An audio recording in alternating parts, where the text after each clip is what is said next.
Assalamualaikum warahmatullahi wabarakatuh. Perkenalkan, nama saya Nabila Sofatul Atira, Prodi Informatika kelas 4. Di sini saya akan menjelaskan tentang relasi dan fungsi. Relasi adalah hubungan antara suatu anggota himpunan dengan anggota himpunan lainnya yang dapat dinyatakan dengan 3 cara, yaitu diagram panah, himpunan pasangan berurutan, dan diagram kapuk. Sedangkan fungsi dapat dianggap sebagai aturan atau prosedur yang menghubungkan setiap elemen dalam domain dengan satu nilai dalam range. Jadi, relasi dan fungsi adalah konsep penting dalam matematika yang mempelajari hubungan antara dua himpunan. Oke, di slide selanjutnya adalah daerah-daerah fungsi. Kali ini kita akan membahas tentang daerah-daerah fungsi. Nah, di sini daerah-daerah fungsi dibagi menjadi 2, yaitu ada domain dan kodomain. Kita akan membahas tentang domain.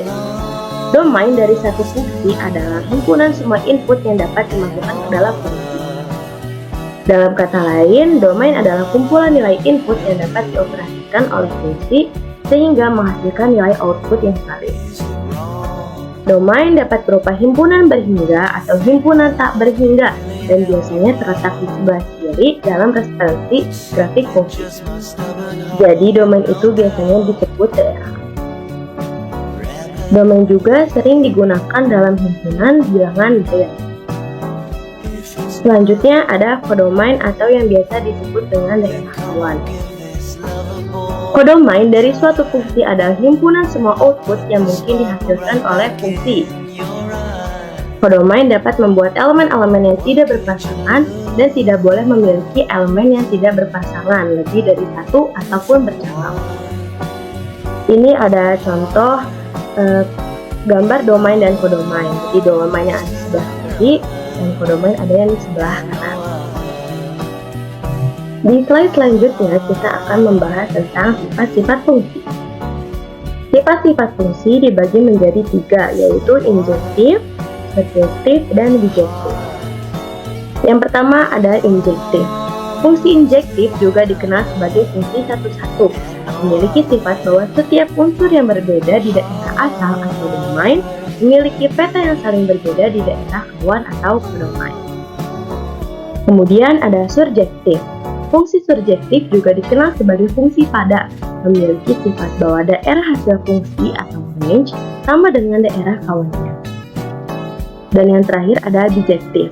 Fungsi bijektif juga dikenal sebagai fungsi satu-satu dan pada, memiliki sifat bahwa fungsi injektif dan surjektif sekaligus. Nah, di sini ada contoh gambarnya. Yang pertama ada injektif. Kenapa disebut injektif? Karena setiap unsur yang berbeda di A memiliki peta yang saling berbeda juga di B. Lalu yang kedua ada surjektif. Nah, kenapa disebut dengan surjektif? Karena fungsi surjektif adalah fungsi daerah hasilnya atau range sama dengan kodomainnya.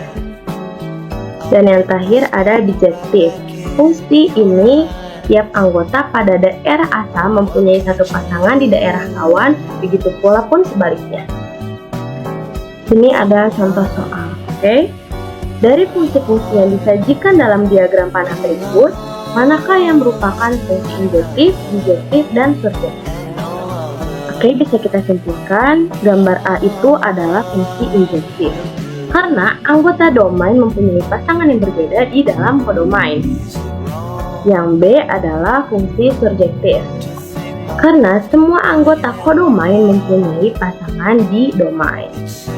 Yang C adalah fungsi bijektif, karena fungsi injektif sekaligus fungsi subjektif. Yang D pun sama, itu adalah fungsi bijektif. Dan gambar yang terakhir yaitu E adalah fungsi surjektif. Kenapa? Karena anggota kodomain mempunyai pasangan di anggota domain. Sekian presentasi dari saya. Mohon maaf atas segala kesalahan. Saya akhiri. Wassalamualaikum warahmatullahi wabarakatuh.